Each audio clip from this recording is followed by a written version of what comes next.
All right. Thank you for joining us for our third installment of our conversation of reason, religion, and culture. We have Brant Hove and we have Micah Redding with us. And so, gentlemen, I thank you for being here. Brant, I'll give you a chance to just kind of introduce yourself a little bit about who you are. And then, Micah, you introduce yourself. And then, Brant, you'll start with your intro. And then, Micah will move to you. And so... anyway, gentlemen, take it away. All right. Well, my name is Brant Ho. I live in California. I'm in Ventura, California. I grew up in Central California. Church. Going to youth group, Lutheran church. Ended up going to a Lutheran college out here in Southern California. Got a degree in geology, which which was was very fun and interesting. Did a lot of field trips. that kind of stuff. After graduating from college, I went to work in the oil field, started drilling oil. oil for oil. One of the interesting things that happened to me there was I got stuck in I got stuck in the trailer with the Jehovah Witness, where we would be 12 hours a day, just the two of us, for a day after day after day. And to be quite honest, he challenged a lot of my beliefs at the time. And so, we had many deep conversations, almost too many. But it was an interesting time in my life. I also worked with some people who went to some more contemporary Christian churches. And so one of them led me to said, hey, why don't you check out such and such a church? I did. I started going to a Foursquare church in Ventura. Met my wife there. We've been married over 27 years. We have several grandkids. Very happy life. Happy wife, happy life, right? And one of the first bombshells I dropped on her was, hey, I think I'm gonna cut my salary in half, or even maybe worse than that, and teach at a Christian school. So I started teaching. Sorry about that. Started teaching some science classes and Bible. I also went to a Bible college for a while. And hold on, sorry. Getting phone calls. Went to Bible college. A very conservative, evangelical Bible college just up in the mountains right before I got married. Kind of felt like I needed a little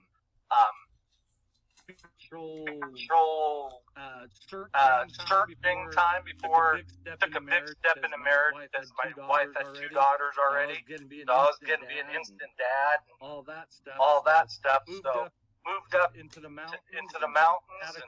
Had a couple years studying the Bible. Came back. Decided I'd teach. I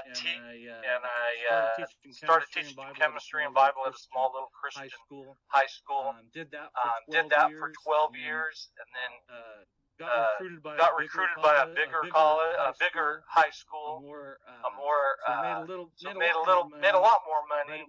But it was a lot of political stuff going on there as well. But I taught chemistry and environmental science there. And so I did that for 9 years. And the last 5 years, I've been working in the environmental business, hazardous waste management, locally. But it's just been a journey. A lot of different steps along the way. Having a degree in geology, obviously, one of the issues that I had very early was dealing with young Earth creationists. Having conversations was a big part. Just as a geologist with the background in science, I tend to think scientifically. And then even my time at Bible college, I didn't necessarily agree with everything that was being said or taught, and I was pretty vocal about it. one of my probably my biggest issue politically is war. And I was at Bible college during the first Gulf War, and had to.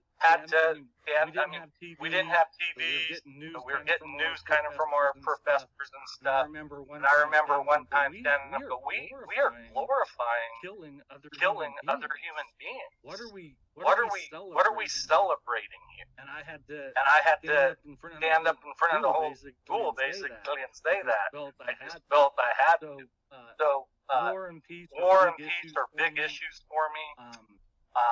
Science and reason are big issues for me. My faith definitely has changed over the years. Like I said, I started off as a child, growing up in Sunday school in a Lutheran church. But living how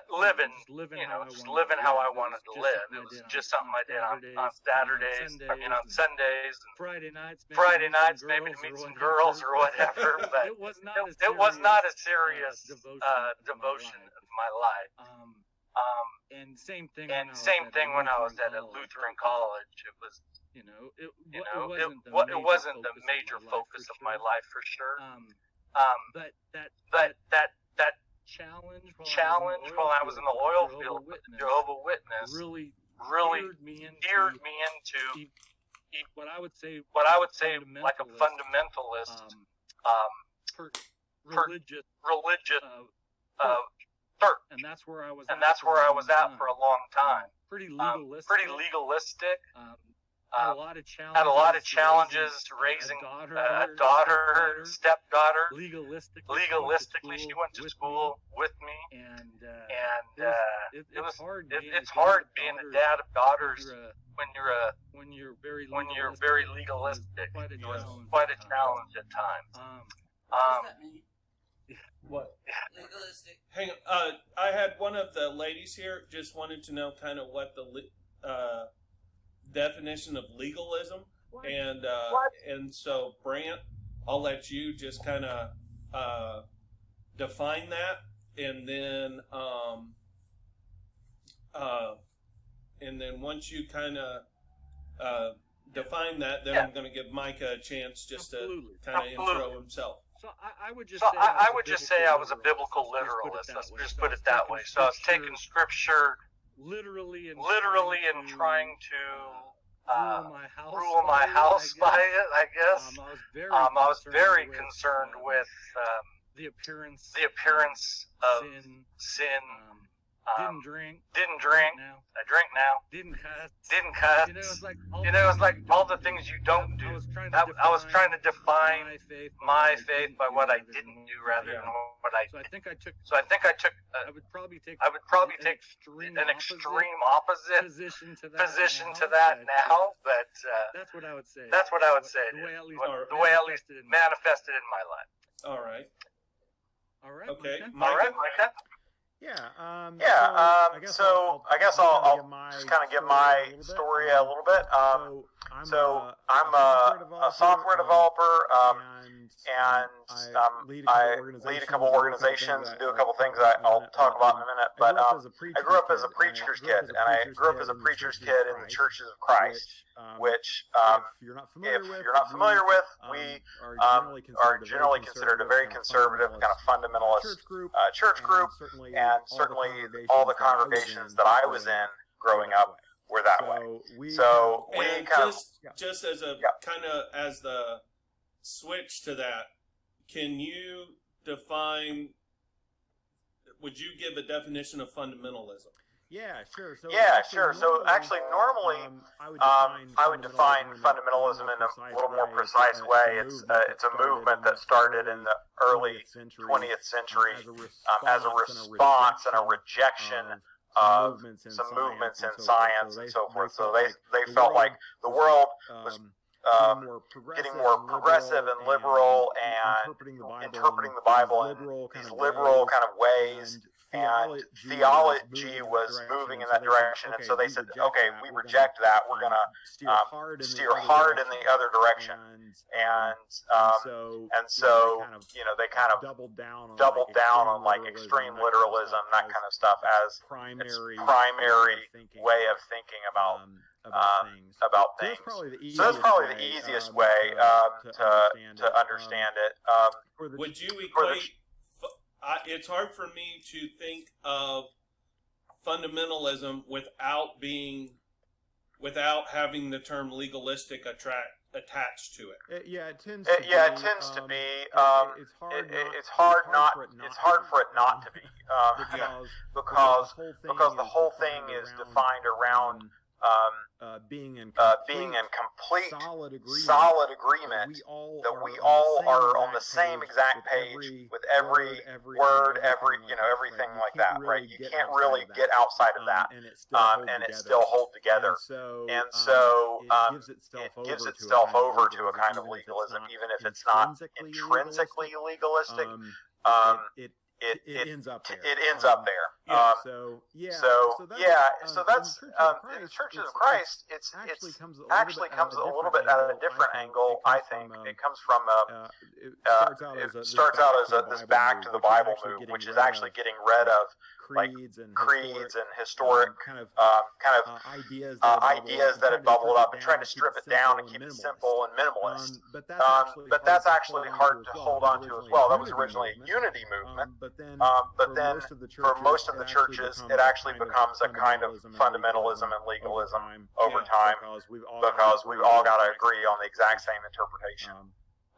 So I think it starts out in a slightly different place, but ends up looking pretty similar to that, right? So that's the context I grew up in. But one of the great things about the Churches of Christ is that they really place a heavy emphasis on studying for yourself. And so that was a big thing for me. I was taught by my parents, my Sunday school teachers, everyone like that, to study for myself. I had to figure it out for myself. I couldn't take it for granted that what my teachers were saying was right. And I knew that my parents had questioned what their parents had said and changed their minds about some things, and going back a generation, that had gone on forever. We had always been kind of like questioning things and changing our understanding a little bit. And in fact, going from church to church, as my family did, I saw these different understandings play out. And I knew that my family was maybe a little bit, had their own perspective, might not be exactly the same as that particular congregation. So I saw a lot of different variants of that, all pretty conservative, all pretty generally what would be considered fundamentalist. But with this idea that we study for ourselves, that's the core value, right? That we have a responsibility to do that. And I took that really seriously. And so, I studied the Bible for myself a whole lot. I also knew that in order to do this, in order to make sense of this, I had to also understand science and philosophy and technology and all these other things. And so I studied those as much as I could as well. And so I kept studying all this stuff about science and everything. And by the time I was 12, I was kind of, I started saying, okay, am I going to become an atheist? Because I'm looking around, and everyone who reads this stuff and studies this kind of stuff becomes an atheist. So it's like, well, where am I going to end up? It seems kind of inevitable that that's where I'm going, right? And so I started having kind of this rolling, what I call like a rolling deconstruction or a rolling crisis of faith that just kind of kept playing out through the rest of my life. From that point, I was always questioning, always trying to, hold everything in tension and try to come to a better understanding of it. And so where a lot of my friends, fast forward just a second, like I went to Freed-Hardeman University, which is one of the most conservative Church of Christ schools, and so I go to Lipscomb. So Lipscomb, from our perspective, is much more on the liberal side of things.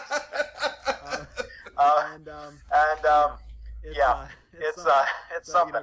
So, Church of Christ schools, you got Fried Hardeman, Harding, Abilene Christian, Lipscomb, maybe somewhere around there, then Pepperdine, so you've got this span.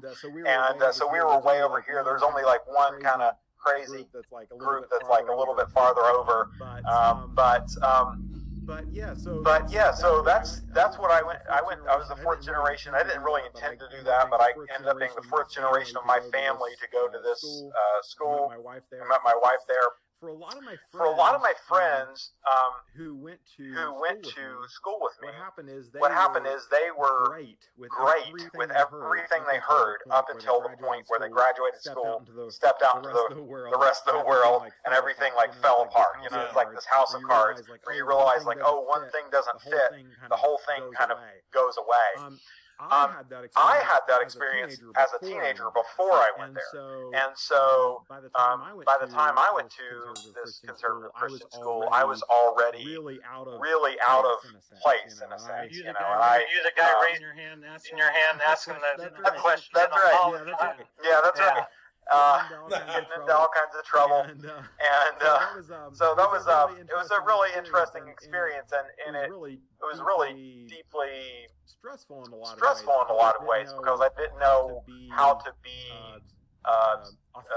authentic, expressing what I felt and what I believed in, at the same time as not kind of overriding people around me. But So whereas a lot of my friends kind of had a great time, and then had this big crisis at the end of college, I had this rolling crisis that kind of went on through my life. But what happened is when I was a teenager, I started uncovering through the work of people like G.K. Chesterton and N.T. Wright and C.S. Lewis. I started uncovering there's this kind of larger stream of Christian thought than the one that I've been exposed to. And it's older, it's bigger, and it really kind of challenges some of the things that we implicitly accept in the kind of world I grew up in. And so, I think we just had a really ambiguous idea about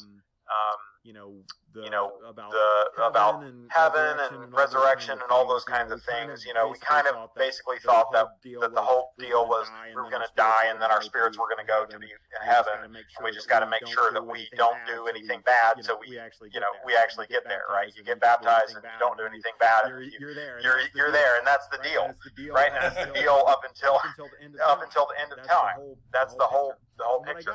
And what I got through people like C.S. Lewis and N.T. Wright and so forth is this idea that actually the Christian faith is about something quite a bit different than that. It's actually about the redemption and renewal of the created order, right? So we have this whole idea of like resurrection of the body, and what does that mean? Well, it means that God is committed to renewing creation from the inside out, right? That God is going to enter into creation, and instead of letting it go or abandoning it or something like this, which was more or less what we were offering, let's get out of this place, get somewhere else. Instead of that, God is saying, no, I am committed to the created order. I'm committed to physical reality. I'm committed to the human experiment. I'm committed to the cosmos, and I'm going to engage in it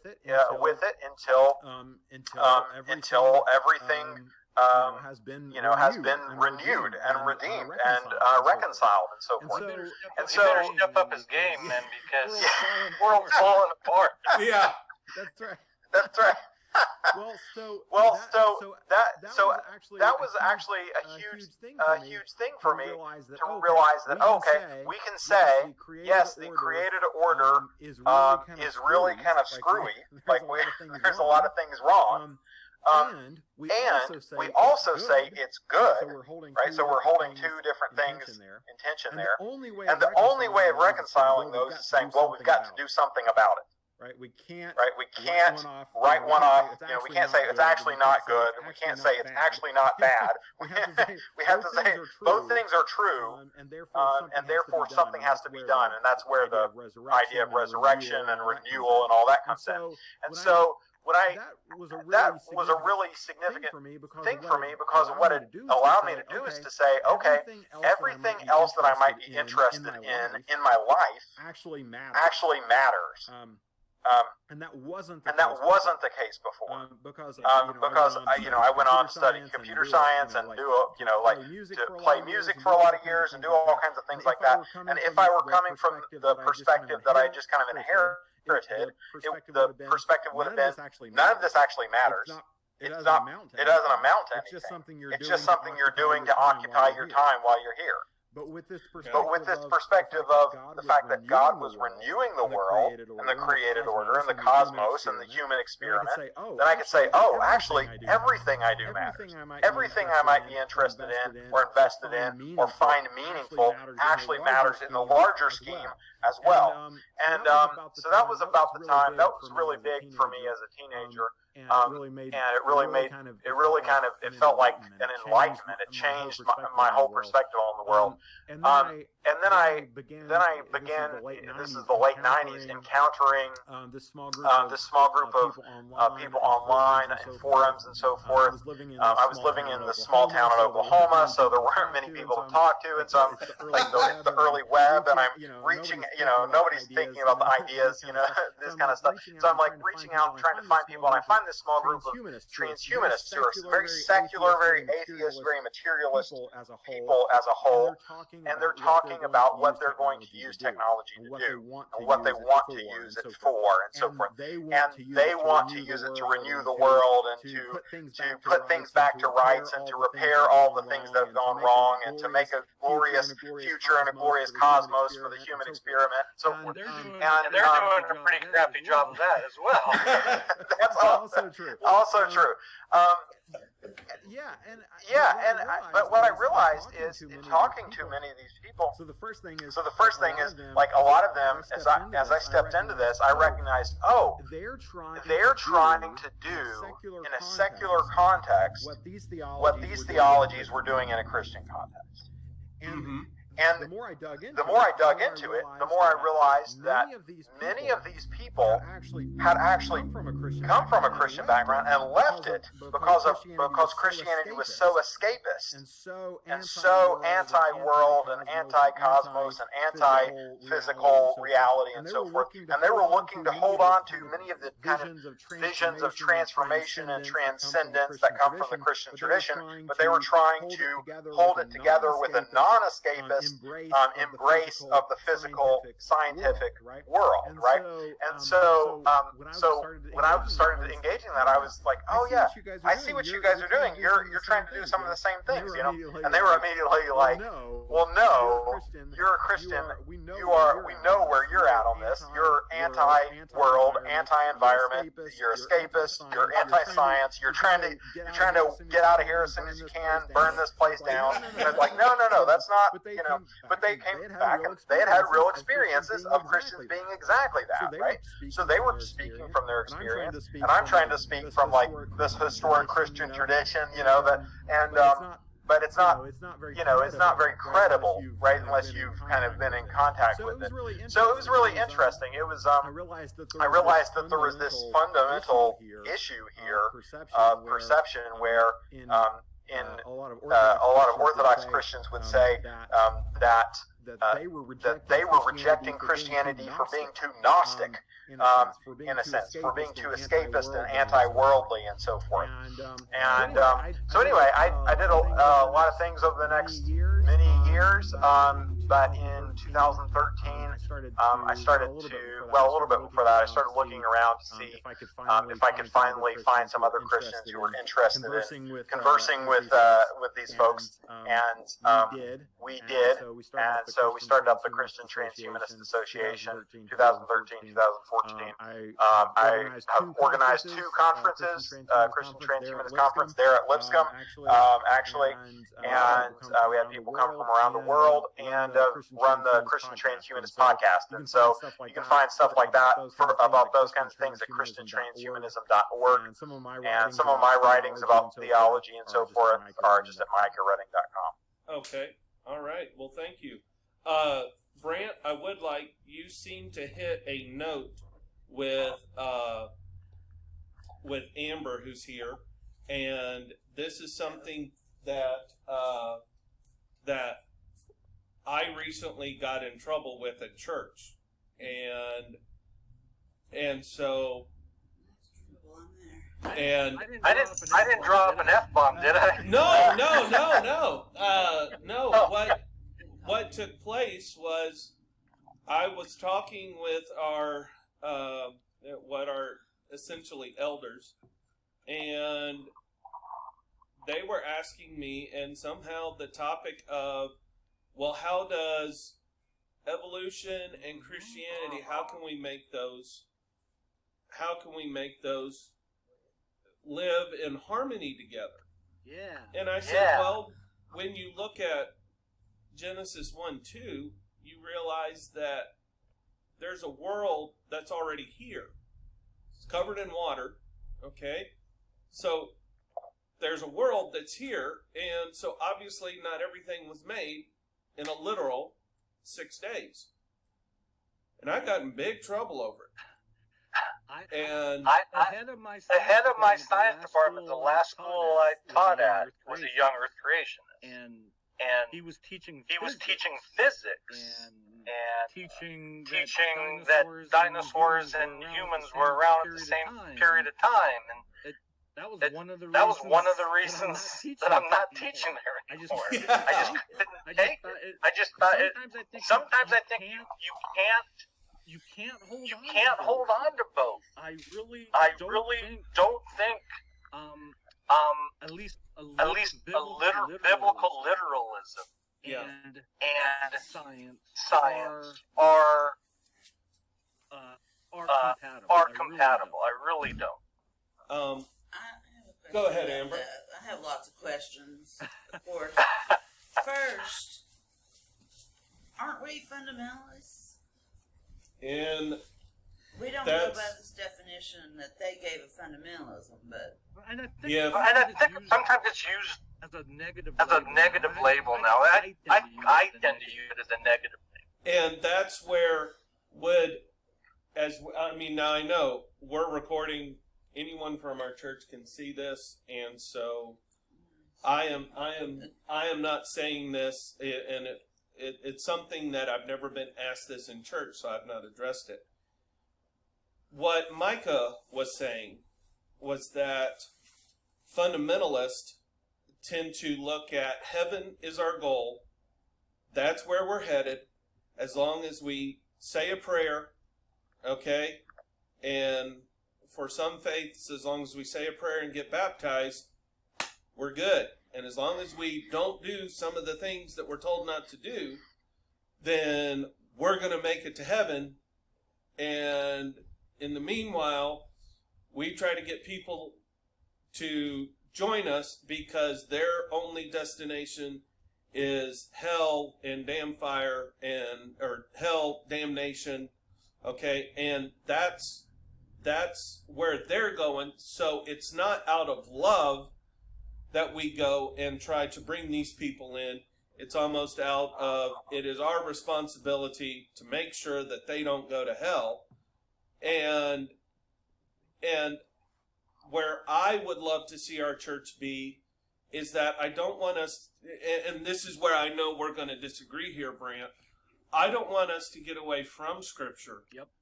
But what I would love for our church to do is to focus on, instead of trying not to do the thing that God hates, why don't we try to focus on doing what God loves? Yeah. And by doing what God loves, we tend to stay away from the things that He doesn't like. But in the meanwhile, we are living more authentic lives to others. Now, here's my next question is when Amber asked, are we fundamentalist? I would hope that we are not.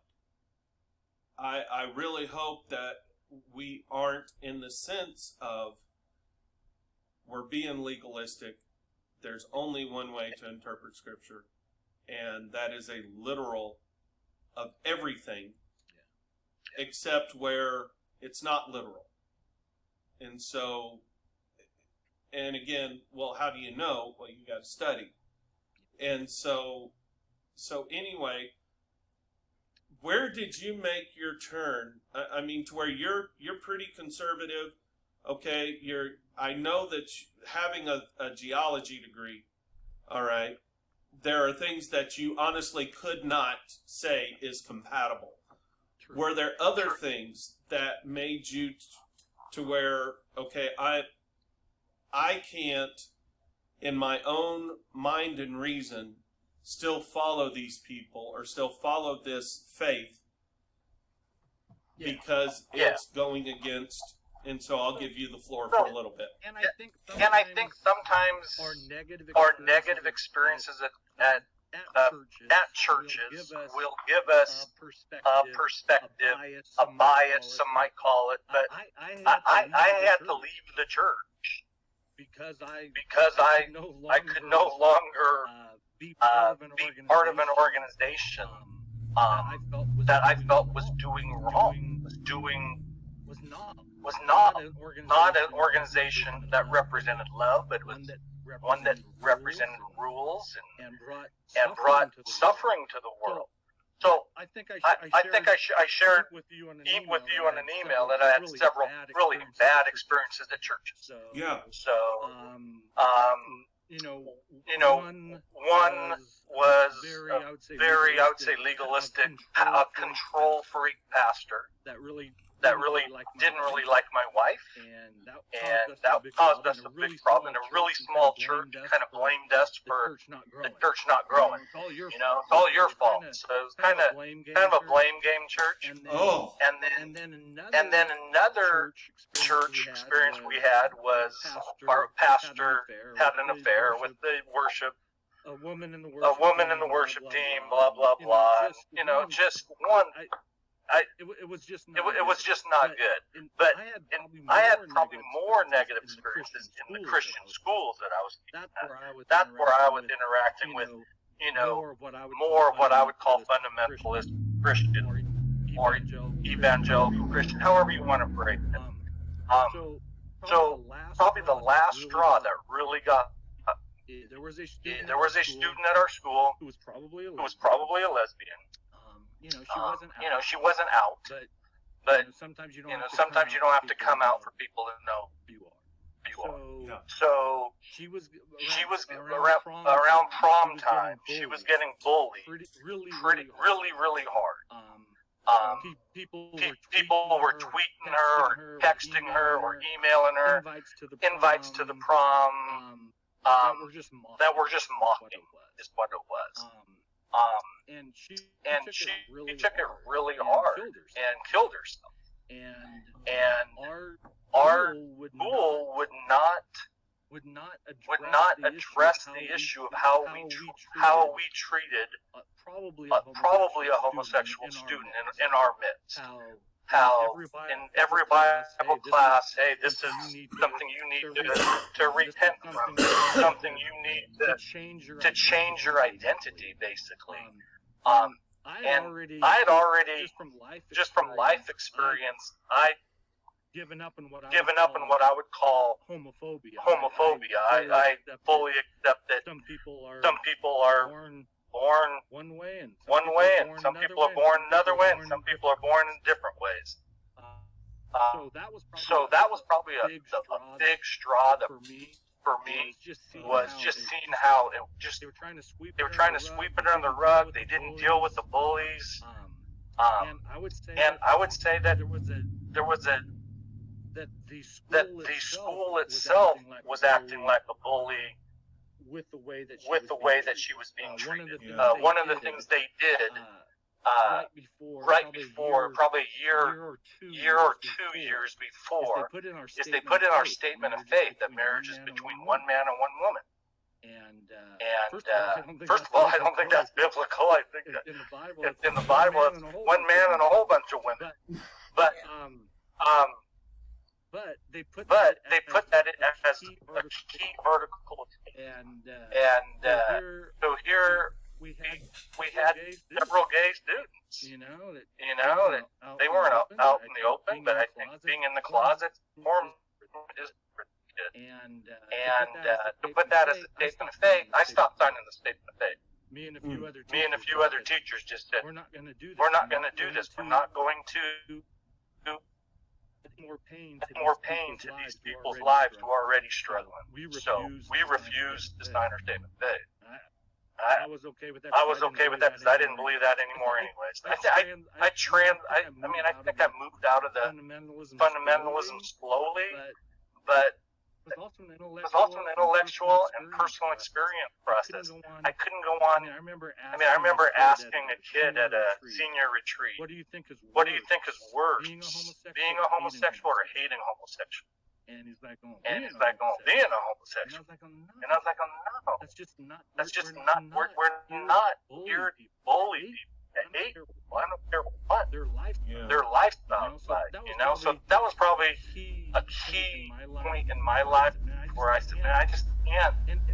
And to be quite honest, it's hard to find churches that aren't don't have some of those skeletons in their closet. Yeah. So I didn't feel I needed it anymore or wanted it anymore. We stopped going to church almost a decade ago, I'd say. Yeah. My wife and I say it saved our marriage, maybe, because I remember we had writing that. Issues is where they're at. So it's been really good for us as a couple and as a family. But your whole social, one of the other issues, your whole social network just dissolves. And for me, my career dissolves also because I was teaching in the Christian high school environment. And that's all I had done in my married life, at least, as my career. And so it was a real identity crisis, I would say. New friends. You don't have that built-in community, and it's not easy. Deconstruction is a difficult process, but I think reconstruction is even harder because trying to find something to put that energy and that passion, and I still have I do have some beliefs still in my mind and my heart. Sometimes I tweet. I'm not an atheist yet, but kind of as a joke, like, but I find myself defending atheists on Twitter all the time. It's like, no. That's an improper portrayal of what they think or what they believe, and just the attack sometimes, and the nonsense sometimes that you get from the Christian side. And so, the way we connected, you and I started tweeting about a year ago under Wrestle with God, because I feel that's kind of where I was at. I'm all I'm doing biblical. I wrestle with God. I don't really believe a lot of what I used to believe, and I found some, probably as far left or far liberal theologians and pastors and bishops, authors to read. That's really helped me in the process. At least I can hold on to a little of my tradition. I still get a lot out of the Bible. I just don't get what I used to get out of it. Yeah. But I look at it in a different way. Amber asked the question, and she said she was asking if you're both atheists, and so I think, Brant, your response is not yet. And two, one of the things that again, what you plan for a series like this is that I was hoping to get college students to come, because I know Generation Z, spirituality is still an interest to them, but going to church it's not even on their radar. and they all have gay friends. Yes, exactly. Nowadays, they have gay friends. They have transgender friends. They know more about that stuff than we ever did growing up, because no one was out. At least when I was young. Yeah, I actually had to. I'm trying to put together a message from our church to address homosexuality, and one of the things is that actually had to do searches or research on the difference between bisexual, pansexual, polyamorous, because it's all different, and these are things that are very, and what's unique is that those that are pansexual or bisexual, it's very important that they hold on to that, because that's, again, like you said, that's their identity. Yeah. And so I'm trying to put it together, but yet at the same time, we have a very small church, and so I've got kids that are 6 and 7 in the congregation, and trying to put something that parents are going to say, I don't, not that they don't want their kids hearing it, they just don't want them to hear it at that age. Yeah. And so with the high suicide rates in those communities, you have to be careful. I really felt that the school triggered a death of one of my students. Wow. Really, they were to blame. I really believe that. And you gotta be very cautious when dealing with that from the pulpit, from scripture, that you don't push those people down lower than they're already feeling. It's already hard in society. A lot easier today than it was back then, but especially in the Christian culture, it's hard to come out. Yeah, I had a friend who went to 3 different conversion therapies that lasted for like a week long. One of my former students runs it. He's a psychologist at a clinic, and his dad started one as well. So I've had that conversation on Twitter and Facebook as well. So I've not known for them to work. Is that what you have found? Yeah, I agree. Okay. I don't think that's the approach. It's a challenge. It's a challenge. I mean, I think there's a great documentary I watched years ago, For the Bible Tells Me So, about that, and it's really well done. So just a little reference. Okay. Micah, you said that you were a Christian transhumanist. Mm-hmm. Can you describe kind of what that is? Yeah, absolutely. So, in answer to the earlier question, I'm not an atheist, and I never became an atheist, even though I started to wonder about it from the time I was 12. But yeah, I'm a Christian, and I'm a Christian transhumanist, and I still am part of the Church of Christ, and I actually consider myself to be kind of hardcore Church of Christ in a way, because I draw a lot of inspiration from American Restoration Movement, Alexander Campbell, and people like that. I think really they are some of my biggest influences. What a transhumanist is, I mentioned a little bit earlier. It's a movement to use science and technology to transform the human condition. So that's kind of what transhumanism means. It's basically a philosophy that says, okay, human life is great, but it's great in part because of what it can become, right? Because of what we can transform and what we can transform into, and so forth. So that is mostly a secular movement right now. But as a Christian, I actually recognize that that's part of the Christian world view as well. That we are.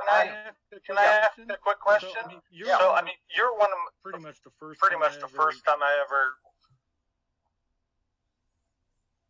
was reading your tweets and stuff recently.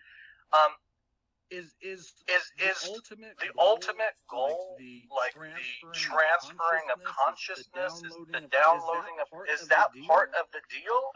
Because just the belief that there is something, that humans are not defined by our bodies. There's something inside. I think we would actually agree on that mm-hmm. whatever you call it, a soul, a soul, a spirit, or whatever you want to call it, consciousness is still something science has very little knowledge about. So, I mean, could you just expound on that? Yeah, absolutely. Yeah, so a lot of ideas. So basically, if you start from the presumption that we're going to use science and technology to transform the human condition in some way. Immediately, what you start doing is you say, okay, how far can we take it? Which direction should we go? Like, what possibilities do we have? And you start asking these kinds of things. Well, could we extend human lifespan beyond, whatever it is now to hundreds or thousands of years? Could we become stronger, faster, better? Could we cure all diseases? Could we leave the planet and go other places? Maybe we expand our minds and amplify our intelligence, like the movie Limitless or whatever. And so you start thinking along those lines, and so people start saying, well, what if we, what if, in a sense, you could recognize, like, oh, our bodies, we're always eating food, and so our bodies are actually changing all the time. We're not the same person, in a sense, from one, year to the next. We're always changing what our bodies are made out of. So what if we could extend that farther? Could we? So one common experiment is like, well, you have brain cells dying all the time. What if we replace them as they were dying? So as one dies, we put in a artificial one, right? And so that integrates, and we're not human, right? It's just a prosthetic, but it keeps happening, and we keep putting those in. Well, what happens when it's all the way? Right? That's kind of a ship of Theseus thing. But at that point, could potentially think about having a whole body prosthetic, like your whole body has been replaced in a sense, and yet you're still you, and you're still functioning and all that. So that is really hotly debated, and then because there's all kinds of philosophical things. So different transhumanists have different ideas. Some of them say yes, that's exactly what we're going to do. Some of them say, I don't think that'll work. Some of them say all we have to do is it's like beam me up, Scotty, or whatever. Like there's all these different visions of how it will work, or the Matrix, or this. So all those kind of are sort of on the table as things that we discuss within a transhumanist conversation. And so some of the people that are in my community would say, yes, absolutely, that's where we're going, and some of them would say, absolutely not. And so we've kind of fallen different places in that spectrum as to what kinds of technological possibilities are real, make sense, are destructive, whatever. So for me, it's more important that we anchor to a few things. One is a better future for everyone. The whole planet, the whole biosphere, every human. Would that be a virtual reality, or would that have to be reality? Both actually. We have to manage the planet, the ecosystem, all that. We just have to. And so from a Christian perspective, I would say this is obvious. This was told to us at the beginning. Genesis 1, God says, I'm going to create a being like myself and give it the same kind of job. Go out and create and cultivate life. And then God leads humans in that process, where God named and categorized creation. He leads Adam to name and categorize creation. He tells them to cultivate the garden. He tells them to fill the earth and bring life to it, right? And to rule over the birds and the fish and all this kind of stuff. He's telling them to take charge of the biosphere and use their ability. And usurp the biosphere. You have a utilitarian view of the biosphere rather than a it's actually. I think it's actually clearly if we actually read the passage as it's written, it actually tells us, okay, here's how God rules over the world, which is this cultivating, bringing life, blessing it, calling it good, all these kinds of things. It's very life-giving, it's affirming, it's evoking its own potential. God said, let the land bring forth vegetation. The way that God actually rules over. Because now you go do the same thing. Right? So for us to be the rulers of creation is supposed to be us doing that. Naming and categorizing creation, calling forth the life of it, blessing it, all these things. I think that's very clear in the scripture. And so when we talk about that, then we're saying, okay, the Christian aim, the Christian mission is to actually actively engage in the cultivation of life. That's the God-given project. And so if we do that, then we have to recognize science and technology are part of that work. It's absolutely, yeah. I would like to ask you this, Micah, and Brant, please fill in. Why is it that from a political standpoint, why does it seem that so many Christians, even though I absolutely agree with you that we have a right to take care of the earth, the word rule is stewardship. You're given this not as ownership, but it belongs to someone else, but you are to take care of it just like that person would take care of it, just like you said. And why is it that Christians tend to look at environmentalism and go, that's hogwash, and I don't think it's hogwash. Yeah. So I would say two things. So one of them, I think it's a problem in how environmentalism has been framed. So it's certainly. So I said I'm kind of hardcore Church of Christ, and I'm hardcore Church of Christ in the sense that I believe we need to constantly be reforming, and the Christian world needs to get back to what it's supposed to be doing, and often means like hard kind of come to Jesus moments, right? So the Christian church has a lot of blame to accept. But I want to just point out what is going on in the way that environmentalism is framed that makes this difficult. One is that environmentalism is framed as an anti-human movement. And you see this very explicitly in a lot of things that are said, where it's like, okay, humans are a plague on the planet, something like this, right? And so then you see the conservative side says, well, okay, if we're a plague on the planet, then let's just lean into that, right? And instead of questioning that way of posing the issue, they take the they're like, well, yeah, we'll be a plague on the planet, and that's fine. But the biblical understanding rejects that framing at all. It says that no, humans are the ones that bring life to the planet, that bless the planet. So I think one thing is that environmentalism has been framed as anti-human. The other thing is that it's primarily been framed in a negative sense, meaning don't do something bad, right? Like don't litter, don't pollute. But there's an active thing that almost nobody's talking about. Like, how do we actually cultivate life, not just avoid hurting it? And that's where the Christian perspective has to go, is to say, okay, it's not just that we aren't supposed to pollute a lot of things or damage it. It's actually that we have a job to do, and we need to dig in and do that job. And I think that part of the reason that Christians have had such a hard time connecting with that is because those two things are not the way it's presented.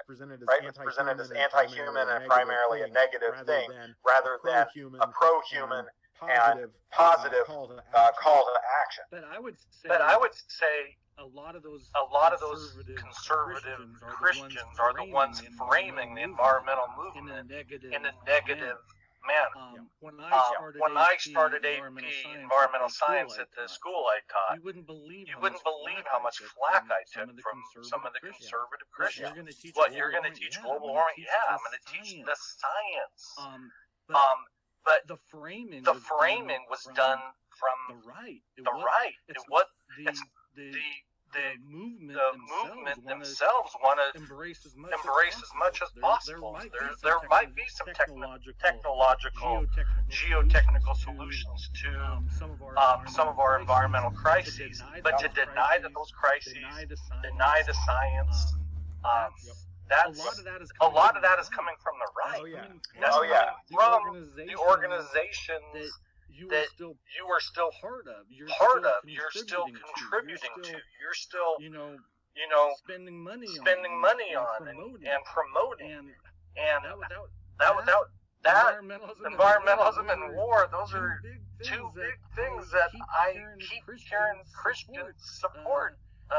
More war and more pollution. We can't do that. And I would like to just say, just in response to you, Brant, we're trying to change the narrative. Yep. It's not easy. And You're in cold country. You're in cold country, aren't you? Well, we're in cold country. Not too far away. We're in, now I don't know where Micah lives. I live in rural Tennessee. And so for us, when we talk about, when we think about pollution, okay, from our vantage point, all right, we're looking at, because our county is so small, it is so large. Our county is the same size in square miles as the city of Los Angeles. Yeah. That's how big our county is, and we have 26,000 people living in it. Yeah. So when we think of pollution, we don't see the effects of it because, good grief, we have 20,000 trees to every person. Mm-hmm. You spit in the ground here, and a pine tree is going to grow. It's perfect for that. The pollen count here gets so unbelievably high that if it was put out by a company, the company would be shut down by the EPA for causing so many nasal diseases and chronic lungs. So we don't see that. But yet as a pastor, you need to promote that more global perspective. You can't just look at your own little community and evaluate the world. Be honest. We support what we make money at. If you're working for a coal company or an oil company, I worked for an oil company for years. Now I work for an environmental company that we're the dirty side of environmentalism. I'm not. We're not Greenpeace. We're cleaning. We're actually handling people's waste. We're actually burning people's waste. We're actually burying people's waste. How you do that responsibly is a challenge, but you can't just think about yourself. You gotta think about not only the world today, but the world 100 years from now. Yeah, and so because of that, so whenever it gets down to last year, it got down to, which is unusual for us. It was below zero for like 52 straight hours. And that's very rare. Well, of course, the natural reaction is, good thing global warming's here. No telling how cold it'd be. And so there were these, and I don't think it's people who fully understand it. And that's where, again, I go back to what I am striving for, Brant, is striving for people to love God with their mind, to fully incapable of, look at this in context to what we know. I like what Micah was saying earlier about asking the questions, studying for yourself, learning as much as you can on your own. I think that's super important. Yeah. Go ahead, Micah. Oh, okay. Well, I was just Well, going I was just going to say, this issue of like, okay, so right now we feel cold. I feel cold right now. So then we kind of discount like whatever kinds of things might be going on in the world. I actually think that reflects the fact that what we're debating or what we think we're debating or something like that is this question of like, what is the science of global warming and so forth? And that's important for us to know, but it's before we get to that point, we actually need to do some theological work and some philosophical work, because a normal person can't process all of the information for themselves. So if they don't trust the scientific establishment, they're not going to buy whatever is being put out, right? So how do we get to beyond all that kind of stuff? We actually have to say, what are we doing here? And if we say that we are here to cultivate the whole planet, maybe the whole cosmos, this is our biblical calling. Then it doesn't matter whether you're in rural Tennessee or whatever. You say, okay, this is my God-given role. This is my job. We're all small parts of this, but what does that look like, right? And it almost doesn't matter whether what the current science about the thing is. It's like, okay, we're 7 billion plus people in a global technological society. We are going to have an effect because we're humans. We know that we're powerful. That's what God said to us. So what are we going to do with that? And how do we actively think about that? And that's where we have to get in our churches. It's not just let's do the right thing or all this kind of stuff. It's actually we have a mission, and I think the reason why a lot of conservative Christians have framed this in a really antagonistic way and accepted that framing is because conservative Christians have often already given up on the idea that we have a real mission in the world. And I think that's really unfortunate. It's really dangerous. I don't think it can last sociologically on the left or the right. We have to get back to a perspective of, okay, we have a mission to bless the world. That's what being a Christian is about. It's this call, Don't humanists have that same? Yeah. So I think you need. Why tag the Christian part to your transhumanism, or the trans to the humanism? Yeah.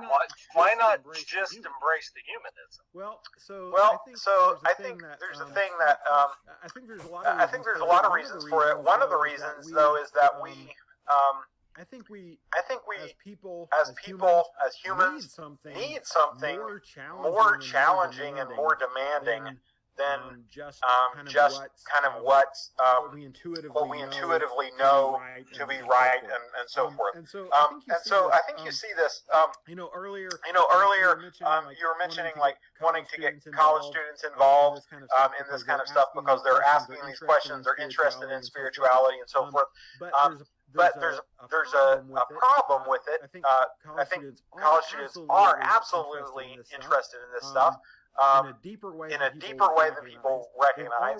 They've already, to a large extent, written off the Christian faith as having much to offer in that department. So what you see instead is, I tell a lot of my atheist friends, if you don't have good religion, you'll have bad religion. I think that's what we see in our society, actually. I think a lot of the expressions of Christianity are bad religion, but I think we see the rise of all kinds of other bad religions, from UFO cults to Flat Earth Society to white nationalist stuff. I was down protesting the rally they had in Tennessee here a while back, and what I saw is that these are young people who are looking for something bigger than themselves to believe in and commit themselves to, and to find a challenge in. And they're not finding that in traditional religion, so they're looking for it elsewhere. So humanism, I think, is great as far as it goes, but it ultimately is not challenging enough for most people, and so we look for something even more intense, right? And so I'm saying Christianity should step up and be that more intense thing because that was our original purpose, and not leave it to whatever kind of cults or whatever destructive ideologies or movements might rise up in the meantime. And I really think the early church, it was all about that. It was about redistribution of resources and power. It was about taking care of the poor. That was the primary focus. I mean, almost to a fault, to the point where, hey, if you haven't sold everything you own and given it all to the poor, then you're a lesser level Christian. I mean, you got to those extremes. But I think the original purpose, the original mission needs to be re-embraced. And there's got to be, in order for us to have a equitable planet, a humanity. They need a lot, and that's a lot of power, a lot of wealth. That's not going to come easily.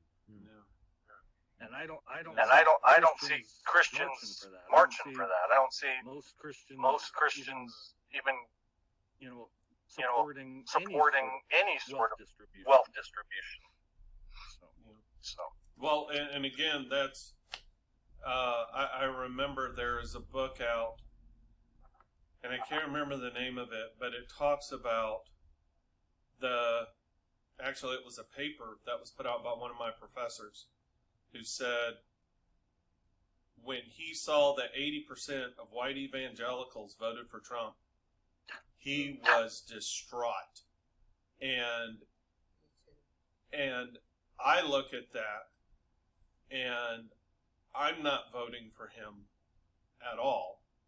And again, I'm going to have a message about why I am voting for who I'm voting for, and this is why, and using biblical references, not just why I can't support him, but he was writing in this sermon is that he said the church has to be very careful about when it ties its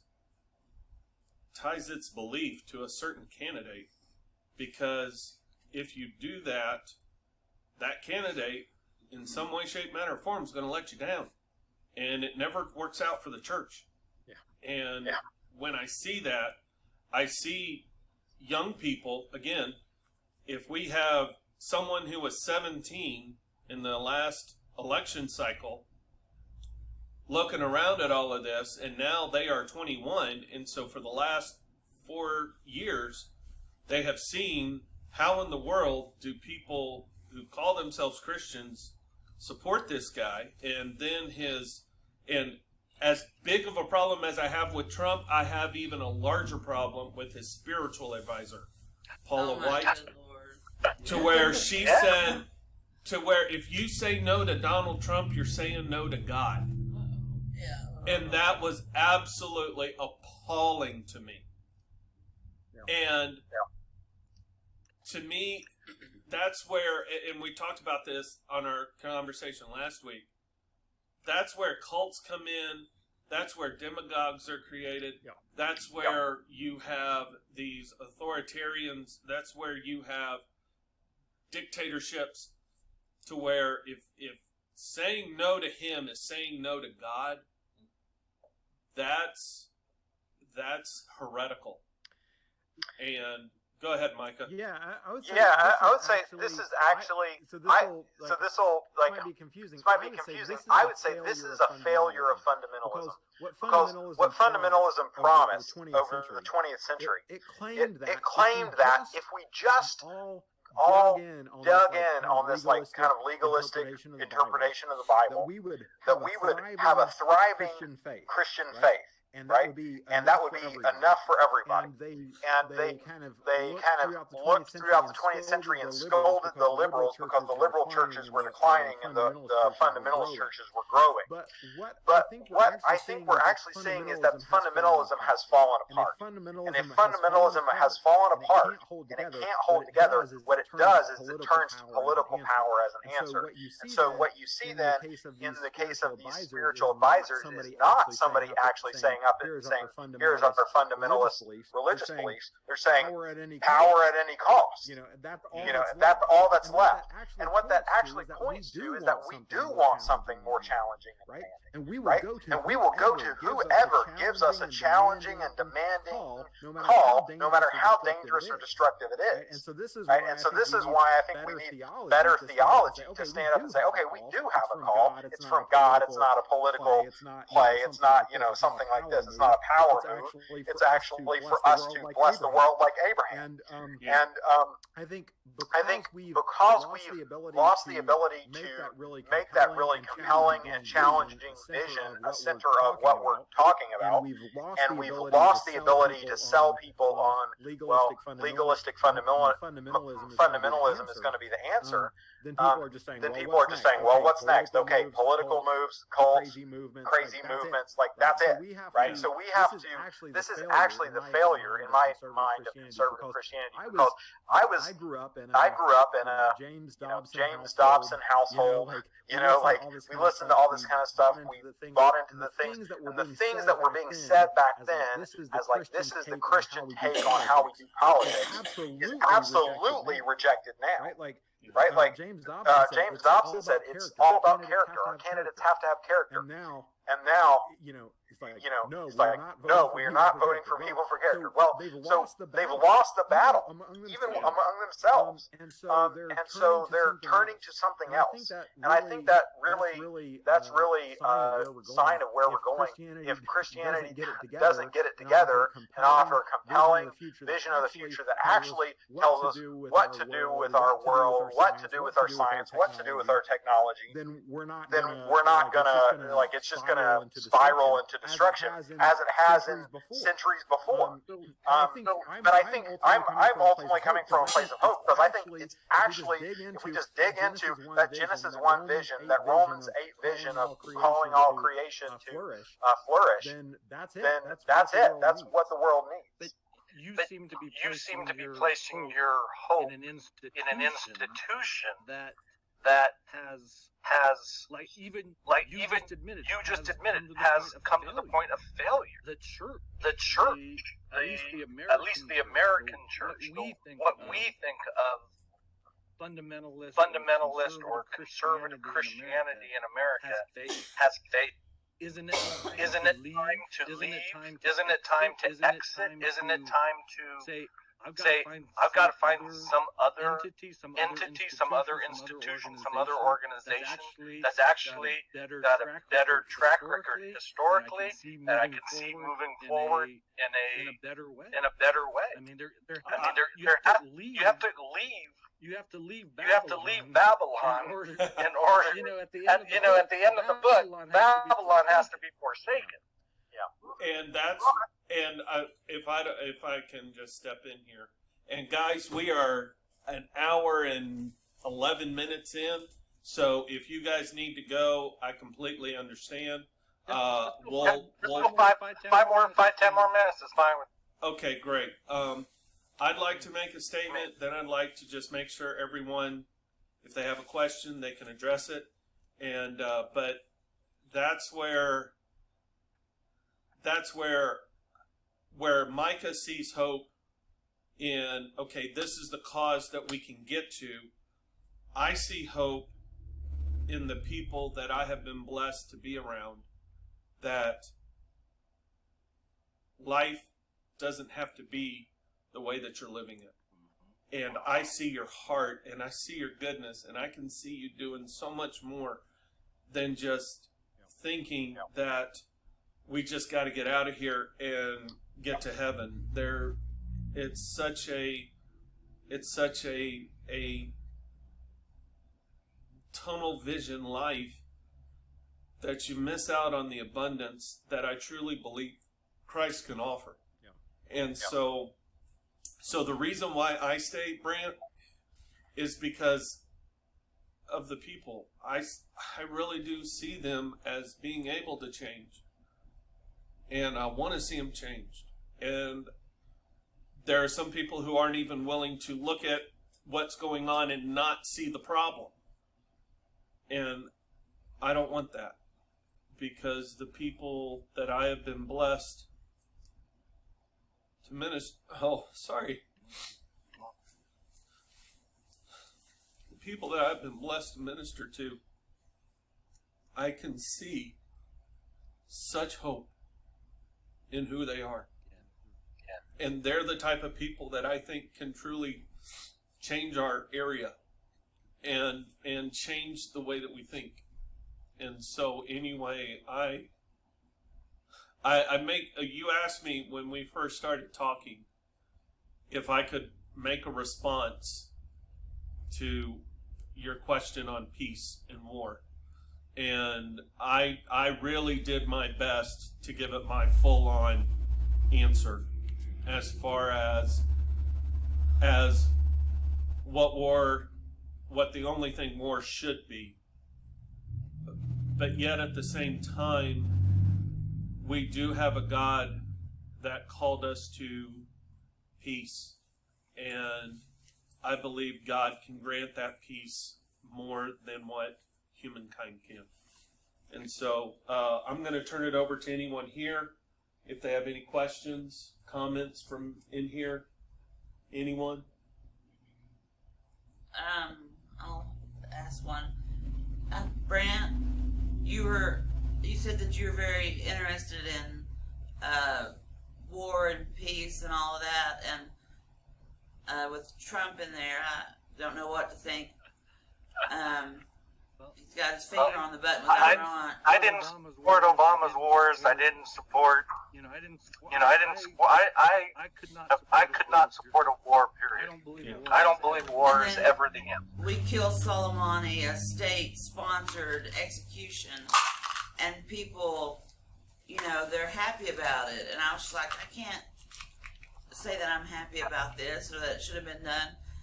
But what do you think about what's going on in the Middle East in general, and with us in Iran and Trump, and what the Christians think with their support for Trump? Christians in America support a radical Zionism in Israel, which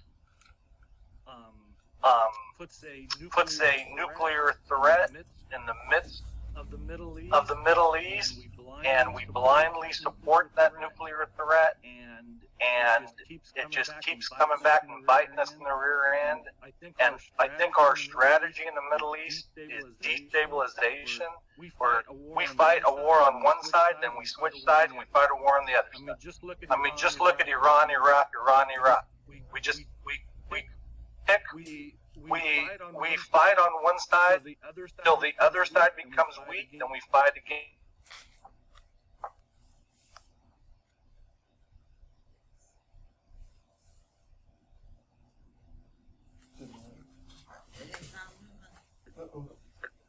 I don't believe that that's the fulfillment. I don't believe that current Israel is the fulfillment of biblical. Especially not with the settlements and violence that they support. I think there's a lot of Christian support for Israel that's just blind trust. And if you're an enemy of Israel, you are an enemy of us. Which I think that's gotten us in a lot of trouble, a lot of wars. Anything else? All right. Well, gentlemen, you have been more than accommodating, and I am so thankful for both of you. Micah, do you have, again, or I should say, Brant, do you have any organization or website or? Nope. I know your Twitter handle is Russell with God. Yep, that's it. And so if you're on Twitter, go find him. And then Micah, you have MicahRedding.com. Yep. And what is the name of your podcast?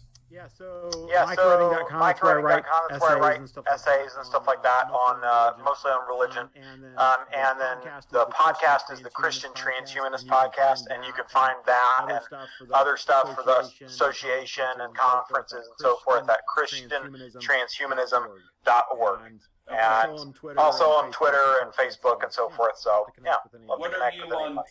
Have I followed you on Twitter? I thought I did. I don't know. I can't recall offhand. So I'm many followers. What's that? You have way too many followers to keep track. You're too big. Well, I'm Micah T. Redding on Twitter. There's also a Christian Transhumanist Twitter that just kind of shares stuff from our community. So definitely love to connect with people on there too. So. All right. Well, gentlemen, again, thank you. My sincerest thanks for offering up time on a Saturday. And anyway, thank you, and blessings on both of you, and take care. Thanks so much. Thanks so much. Very much. Nice meeting you. Nice meeting you guys.